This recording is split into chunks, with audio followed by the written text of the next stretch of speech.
পৃথিবীর সূর্য চলেছে অস্তাচলে। একটি গ্রামের, প্রত্যন্ত গ্রামের একটি পুকুরে এসেছি। এসে দেখি এখানে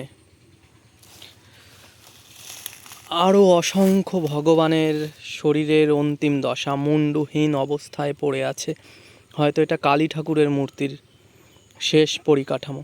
ফুলের মালা এখনও পরানো আছে।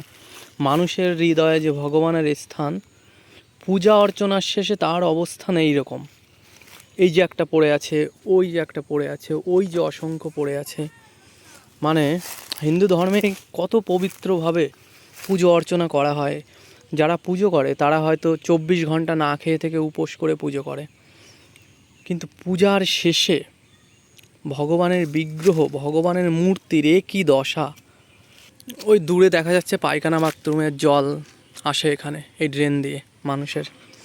তো সেই ড্রেনের জলে মানুষ মারা গেলে কি করা হয় হিন্দু ধর্মে, সনাতন ধর্মে?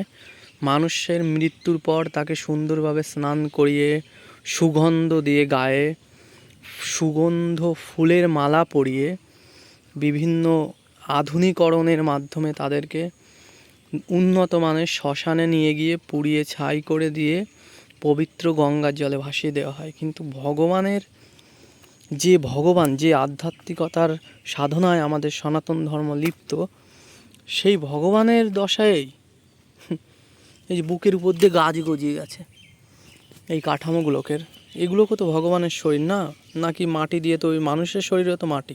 তাহলে মানুষের মৃত্যুর পরে এরকম নর্দমার জলে, ড্রেনের জলে, পায়খানার জলে, প্রচ্ছাপের জলে তাদের শরীর ভাসিয়ে দেওয়া উচিত। সত্যি খুবই খারাপ লাগে দেখে ভগবানদের এই অবস্থান, ভগবানদের এই দুর্দশা। একটা নির্দিষ্ট হিন্দু ধর্মে একটা নির্দিষ্ট মানে রীতি রেওয়াজ তৈরি করা উচিত যে ভগবানের শরীর অন্তত এইভাবে যেখানে সেখানে ফেলা যাবে না। কারণ এতে কি হয়, আমাদের যে ধর্মের যে বিগ্রহ, যে দেবতার মুখমণ্ডল, যে দেবতার শরীর, তার এই জরাজীর্ণ দশা সামাজিকভাবে খুবই অন্যায়। এটা মানুষের শরীরের যেখানে সেখানে ফেলে দেওয়ার থেকে একটা বড় খারাপ বিষয় হচ্ছে এই একটা মূর্তির কী দশা দেখেছ, কি দুর্বিষহ অবস্থায় পড়ে আছে।